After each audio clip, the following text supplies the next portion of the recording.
único ordenado. Y es en el sentido de que quien explota sin título un yacimiento minero, en este caso aurífero en la inmensa mayoría de los casos, tiene que retornarle al Estado lo extraído o el valor de lo extraído sin deducción de costo alguno. ¿Cuánto se habrá extraído en los últimos 10 años o 20 años de oro, en producción de oro? ¿Cuánto se ha robado al Estado? La cifra puede ser muy grande. Son varios miles de millones de dólares. Y esto no es un problema de tributación, es un problema que esa es una extracción ilegal y cuyo valor se tiene que devolver al Estado. Pues bien, ahora se han relativizado las leyes y se ha establecido en esencia un ámbito bicéfalo.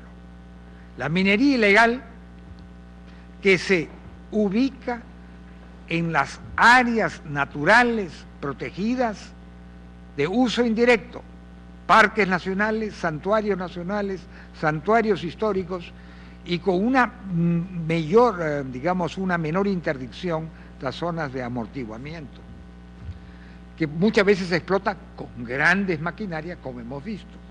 Y luego aquella minería informal que puede o no tener concesión, pero que carece de todas las autorizaciones posteriores y que se realiza en áreas y en zonas que no son prohibidas. ¿Y cuál es el énfasis que se ha querido realizar en esa minería informal? La utilización de métodos que por sí son dañinos a la naturaleza. En otras palabras, la utilización de las dragas, algunas de las cuales se han volado, otras no. Y se le ha dado al minero ilegal e informal la posibilidad de formalizarse. Ahora bien, el énfasis en estas leyes ha sido esencialmente un énfasis legalista y administrativo. Se debe tener concesión, y si no se tiene concesión, se debe tener un contrato de explotación suscrito con un concesionario.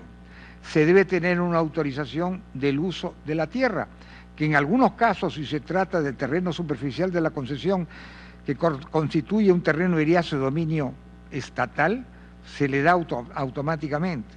Si no, hay que obtener una autorización del uso de la tierra. ¿De quién? Del propietario de la tierra, sea bajo la forma de servidumbre, sea bajo la forma de un contrato de arrendamiento o de lo que fuere. Y además de eso, el famoso CIRA. Y además de eso, todas las autorizaciones específicas sobre explosivos. Y además de eso, se tiene que prohibir el uso del mercurio, porque lo que se trata es de prohibir el uso del mercurio en la minería, no solo ilegal, sino informal. Y además de eso, si se trata de otros minerales como el cianuro, eso está a su vez limitado a métodos que no originen daño ambiental y daño a la salud. Que el concesionario, que el productor, el operario minero debe cumplir las exigencias básicas del reglamento de salud, el reglamento de seguridad y salud ocupacional, que debe tener por lo menos una declaración de impacto ambiental suscrita por peritos mineros, y si en el caso de, por consideración al mayor volumen, un estudio de impacto ambiental semidetallado. Y además los mineros informales que quieren formalizarse, no deben pasar de determinada producción, que en el caso de la minería metálica es una capacidad máxima instalada de 350, capacidad máxima de tratamiento, instalada de 350 toneladas métricas diarias, y en el caso de los mineros artesanales de 25 toneladas métricas diarias. Y luego, cumplidos todos estos requisitos, y posiblemente me estoy olvidando de alguno o de varios, se le da la autorización de inicio o de reinicio, y recién cuando se otorga, se recibe esa autorización, entonces es que se formaliza.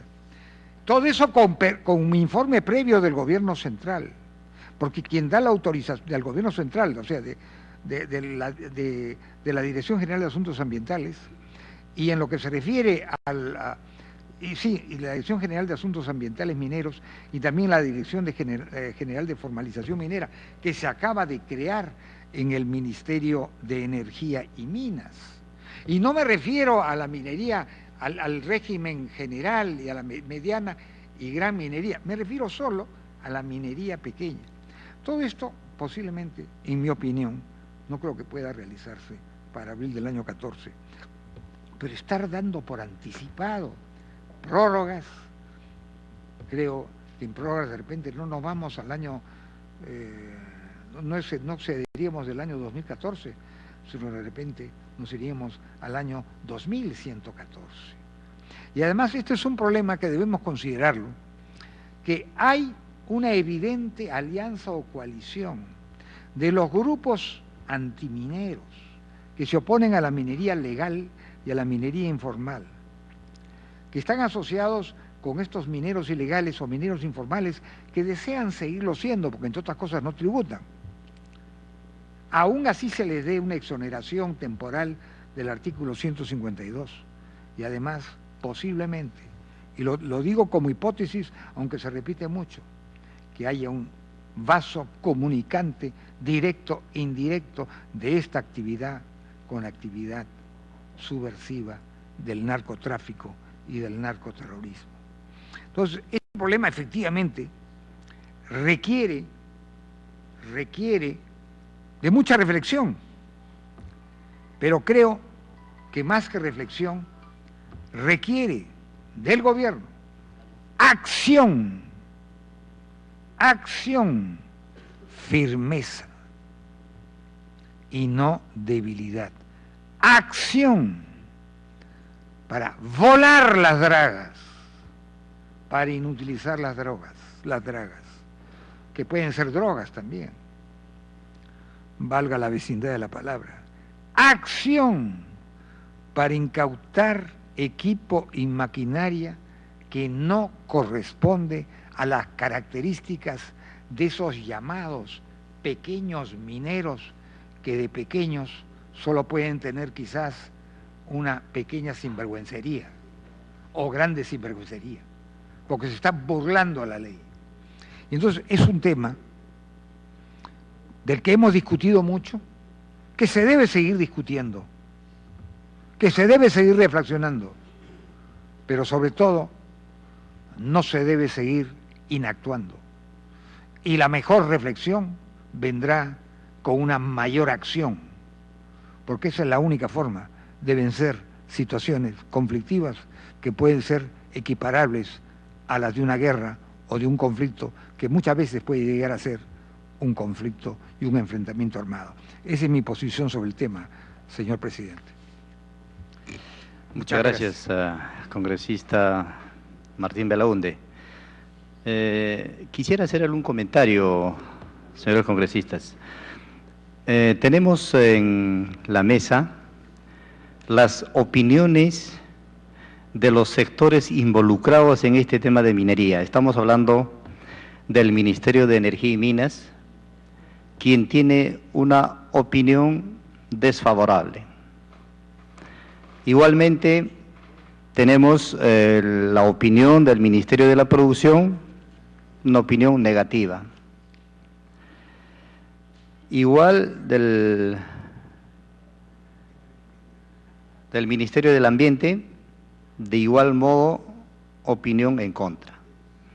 Entonces, en esas condiciones, señores congresistas, nosotros quisiéramos escuchar opiniones que si algún congresista tiene una opinión favorable al proyecto de ley, sírvanse a opinar porque el proyecto, sí, les voy a dar la palabra, el proyecto, el gobierno ya tiene un plan de formalización que debe concluir en el abril del 2014. Entonces, extender 2 años más fuera de este plazo, yo creo que no sería responsable. Entonces, en ese sentido, sírvanse a opinar y tiene la palabra el congresista Eduardo Cabrera, luego el congresista Rubén Coa.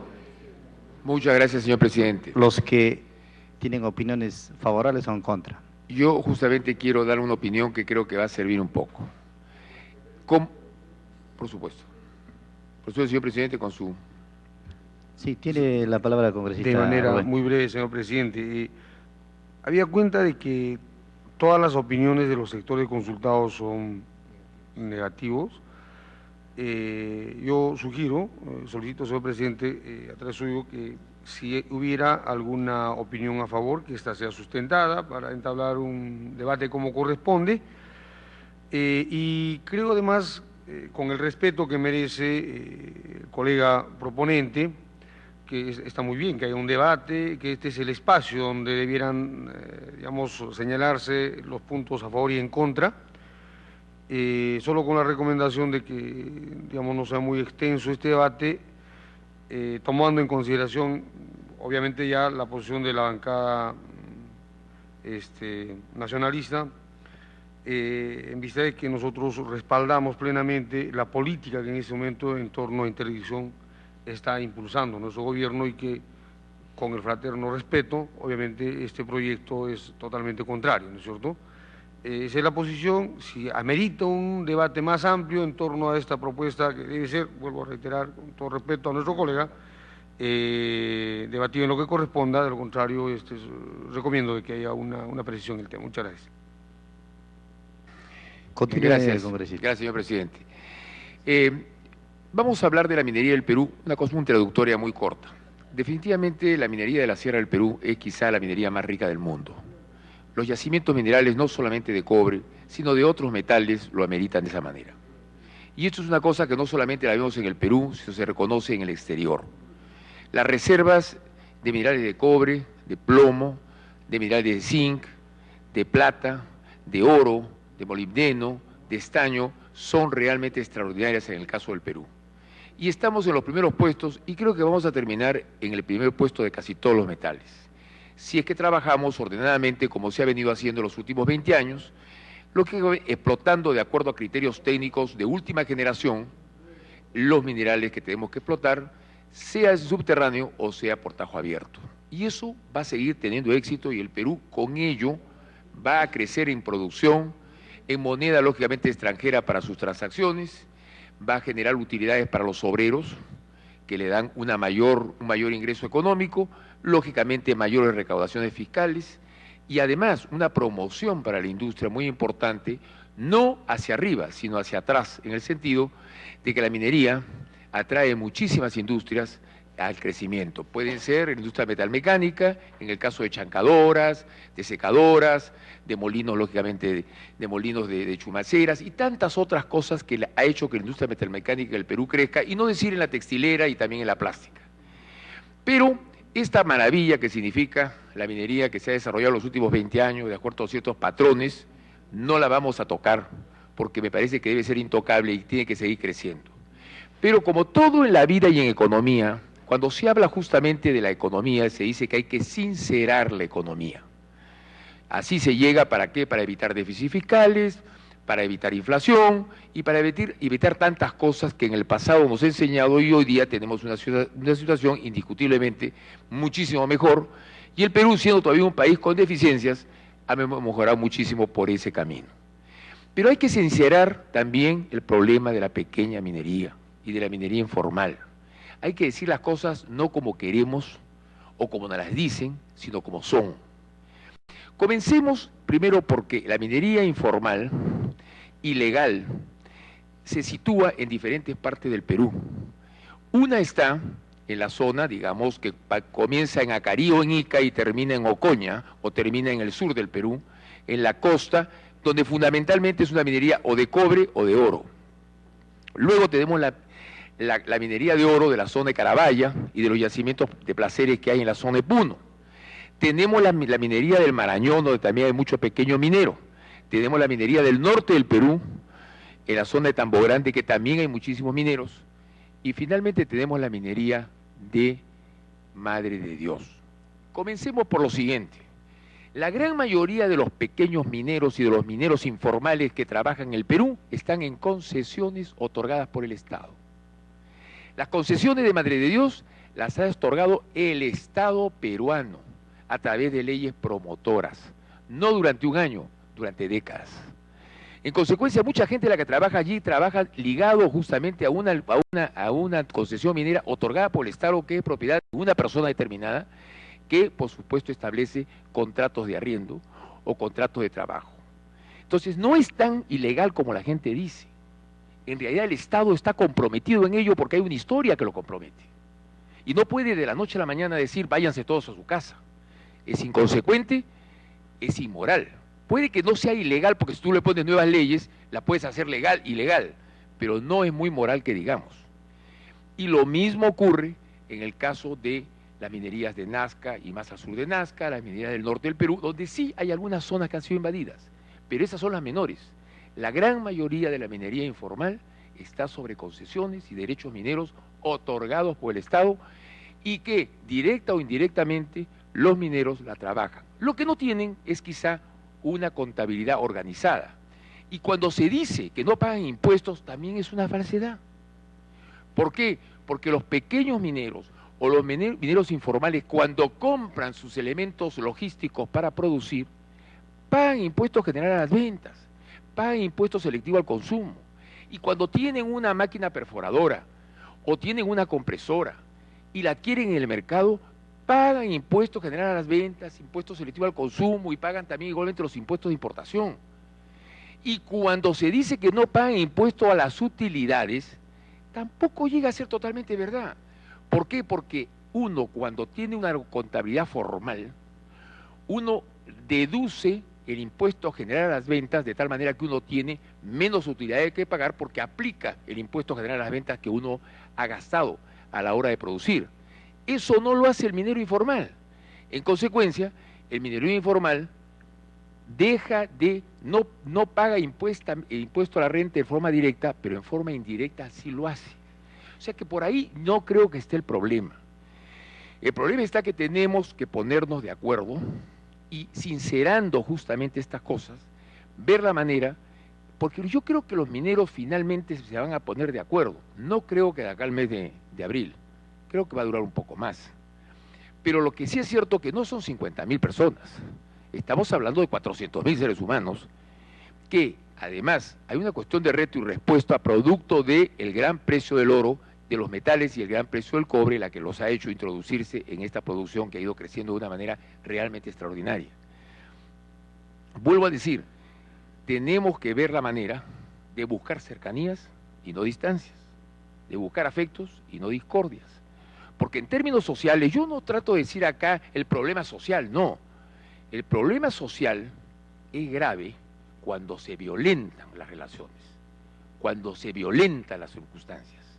Y cuando hay 500.000 o 400.000 personas que trabajan en derechos mineros que han sido otorgados por el Estado y que trabajan en forma directa o indirecta y por alguna razón, un buen día, se les persigue como a delincuentes, la respuesta va a ser la violencia, por excelencia.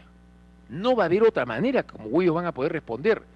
Sin embargo, si los encaminamos a través de una formalización, no de inmediato, sino tiene que ser en un plazo más o menos largo, y por plazos, estoy seguro que vamos a solucionar el problema y va a ser bueno para el Perú, para los mineros y en realidad para todo lo que significa el desarrollo.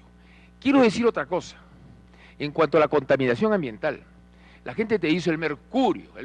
Primero que el mercurio se recicla para la recuperación del oro. Y es la menor cantidad de mercurio la que en todo caso va al medio ambiente. Pero debo decir que uno puede tomar mercurio y no es venenoso, cuidado, lo que es venenoso es el metilmercurio. ¿Qué es el metilmercurio?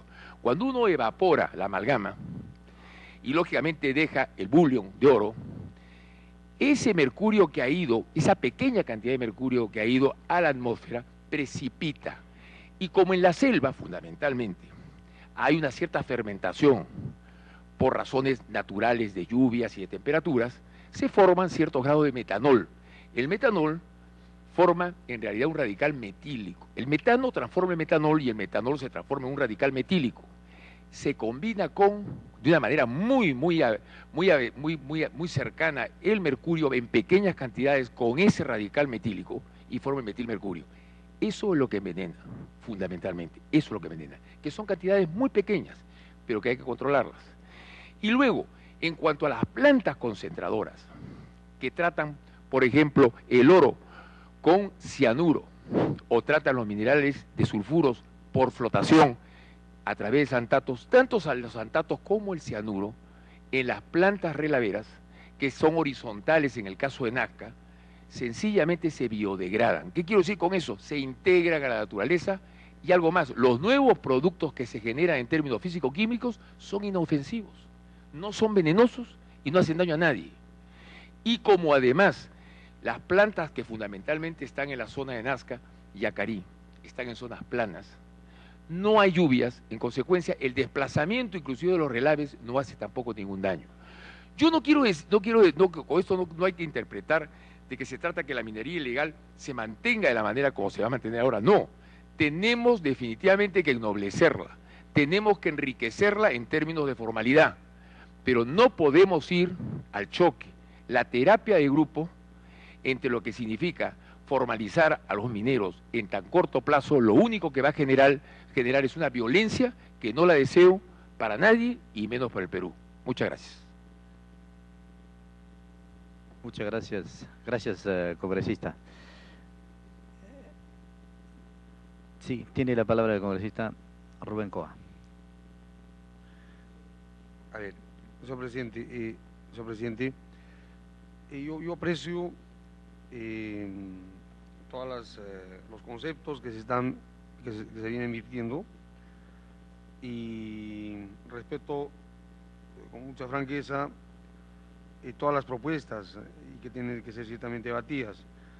No obstante, lo que yo quiero, señor presidente, señalar es que debemos pronunciarnos específicamente en torno a esta propuesta, al proyecto de ley 1602. Y debo decir en nombre de mi grupo parlamentario de que esta es una propuesta que pretende modificar varios componentes del decreto legislativo 1100. Sí, con mal gusto, con el colega. Gracias, colega.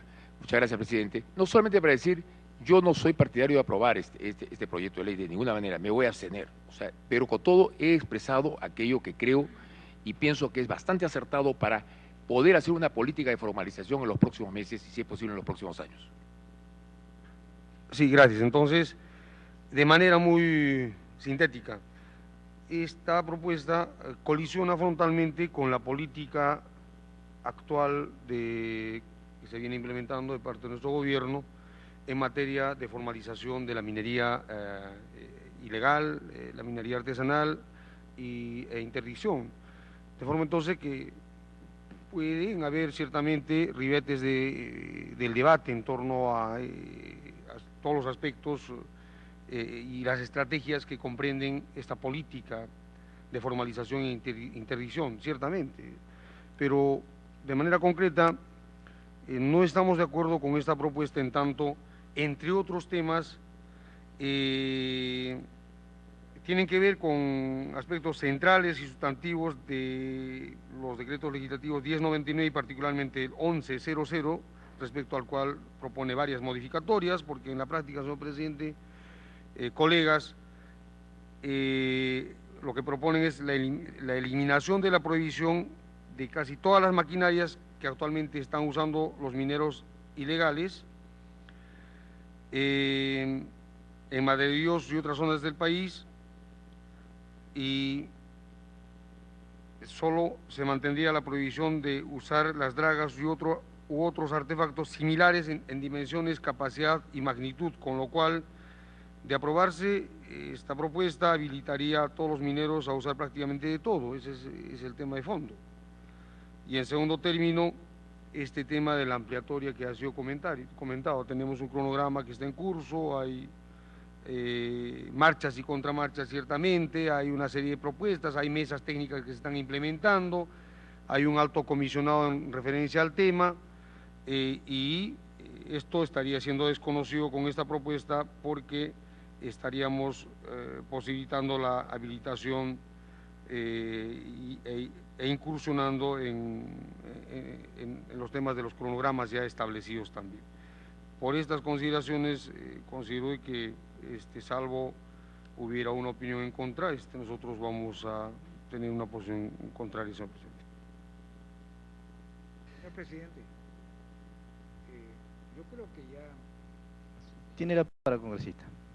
Creo que ya está más o menos asumida la posición, ¿no? Más allá de detalles y sesgos específicos, ¿no? Gracias, congresista. Sin embargo, sin embargo, vamos a dar el uso de la palabra al congresista Ángel Neira, a pesar de que las opiniones ya están claros, yo creo que es correcto, y además es un compromiso también de la comisión. El alto comisionado de formalización de los mineros informales, vamos a hacer la invitación para que él informe en la comisión cómo están el avance de formalizaciones. Pero sin embargo le vamos a dar la palabra al congresista Ángel Neira. Gracias. Gracias, señor presidente. Bueno, ya la posición es ponerlo al archivo esto, yo creo que ese no es el punto. El punto es que hay que asumir la responsabilidad de lo que se está argumentando acá y de la visión que conlleva esto. Acá, obviamente, que las opiniones solicitadas al Ministerio de la Producción, Ministerio de Energía y Minas, sobre todo el Ministerio de la Producción, que tenían la responsabilidad de controlar los insumos a través de los controles, no se ha hecho. Sobre todo, la responsabilidad que tenían de controlar el flujo del petróleo para que la minera ilegal no esté funcionando, no se ha cumplido. A pesar que tenemos la ley de interdicción, la interdicción, igual ha aumentado la producción de oro, ha aumentado. Entonces, lo que estamos viendo, ese es el punto. Entonces, no es que estamos en contra de estas medidas, pero no se ve en efecto. Yo al mismo ministro le he entregado videos de cómo denuncian autoridades que están comprometidas y donde uno de los objetivos acá dice la lucha contra la criminalidad asociada a la minería ilegal. Y los que están asociados son autoridades que permiten esas mafias. O sea, por ahí nos está atacando. Si vamos a atacar a las personas, a todo que hace daño ambiental, que se haga. Que se haga porque son unos malditos contra el planeta, y ¿por qué no hacemos también a la gran minería que contaminó con en Moquegua, por ejemplo, años contaminando a la población, respirando, y por qué no se le hace, vamos y le bombardeamos también su fábrica, hacemos interdicción ahí también? Entonces, esto no queda pendiente. Se está trabajando, hay que hacer denuncia también a todas esas minerías que han hecho daño a la población, al ser humano. Se necesita el daño ambiental, indemnización a esos temas. Es igual, entonces no podemos decir, ¿dónde está el principio? Tratar igual a los iguales y desigual a los desiguales. Entonces nadie ve ese tema. Entonces acá es el control, acá falta de autoridad. Ya tenemos estas medidas y se ve claramente. ¿A mí qué me dijo el ministro de Defensa, el ministro de Interior? ¿Sabe, congresista? Sí sabemos de que sucede eso de noche, pero nuestros helicópteros no trabajan de noche. O sea, permiten, o sea, lo dicen y hacen. Entonces, ese es el problema, y también termino con esto, señor presidente. Está bien, rechacen lo que ustedes quieren, pero esta comisión tiene la responsabilidad, que queda grabado acá, que en 7 meses, ojalá, por el bien del medio ambiente, por el bien de la formalización, por el bien de la gobernabilidad, en 7 meses se cumpla. Y no vaya a ser que ustedes mismos vayan a pedir una ampliación. Porque acá el tema es, ¿qué va a pasar con esos 40.000 que no se van a formalizar? Que van a tener esta actividad que el Estado lo permitió, que durante años les ha permitido, y la mafia, la corrupción de las autoridades ha hecho que desarrollen esto. ¿Qué va a pasar? Ese es el problema. Entonces, si van a ver, el comisionero mismo ha dicho, acepta que no se van a formalizar todo. Entonces la pregunta es, ¿cuál es el plan de contingencia? ¿Qué actividad económica va a hacer Madre de Dios o Punos cuando saquemos eso? Es lo mismo que el contrabando. El contrabando no lo van a desaparecer en Puno, en otras fronteras, mientras no haya opciones alternativas, no haya políticas que reemplacen. Entonces, de eso se trata. Yo dejo presente nuestra posición también, que no está claro todo esto, de estas intervenciones, de esta formalización, cuando vemos, no se ve claro el camino, no se ve claro la ruta. En abril 2014, honestamente, con lo que hemos visto, dudo bastante, y por eso pedimos que busquen el plan B, el plan C, para que esto tenga éxito. De lo contrario, asuman la responsabilidad. Gracias. Congresista Martín Belaunde. Sí, señor presidente. Yo creo que yo no quiero entrar en un debate sobre aspectos específicos. El tema sin duda es complejo y estamos pasando al contrabando.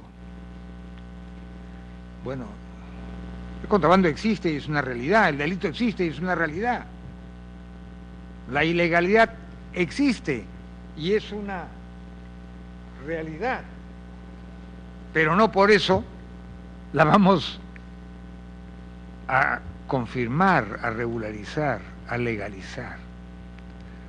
Entonces, yo simplemente a manera de apunte, porque no deseo entrar en ninguna polémica con mi distinguidísimo colega, el ingeniero geólogo Eduardo Ganosa Cabrera, de que la concesión por sí misma no autoriza a realizar labores de explotación minera, conforme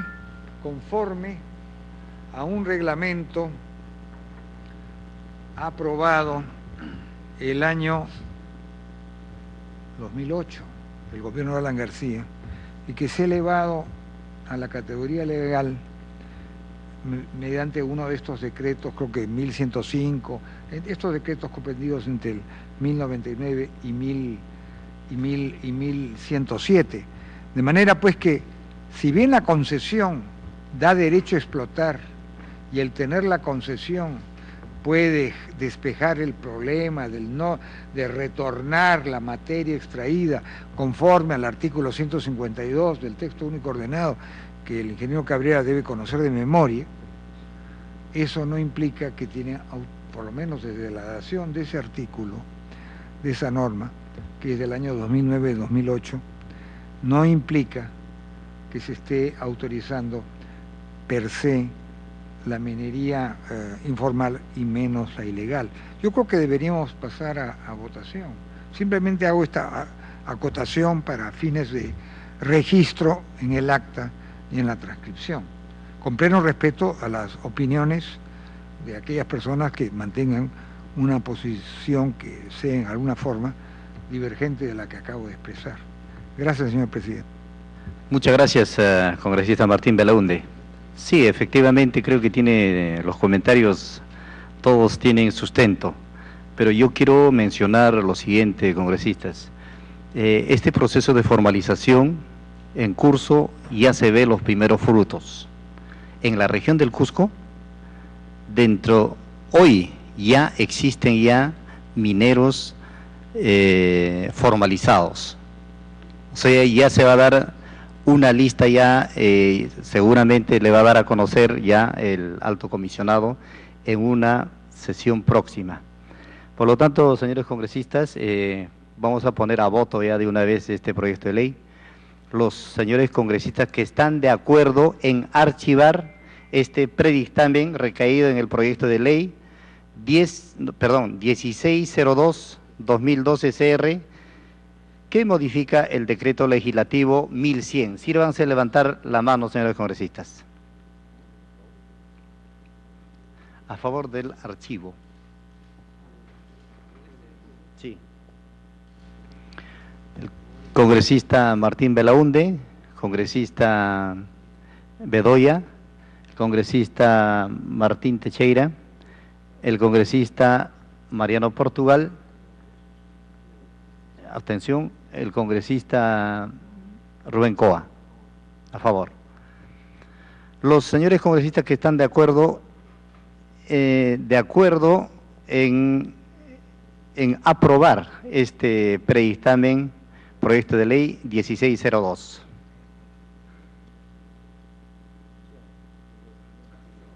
Abstención. Ya.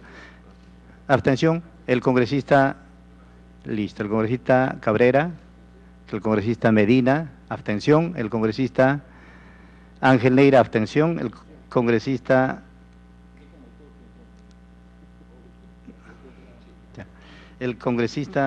abstención, el congresista Freddy Sarmiento, el congresista Rofilio Neira, abstención.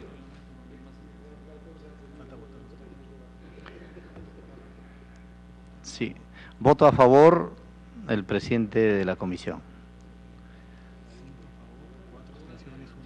Ya está. ¿Cuál aprobaron o activó?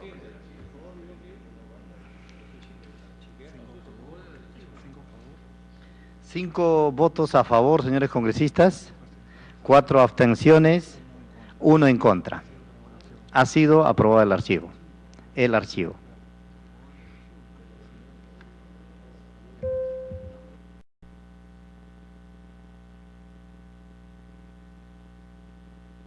Señores congresistas, solicito aprobar la dispensa de aprobación del acta para los efectos de trámite, los acuerdos adoptados en la presente sesión.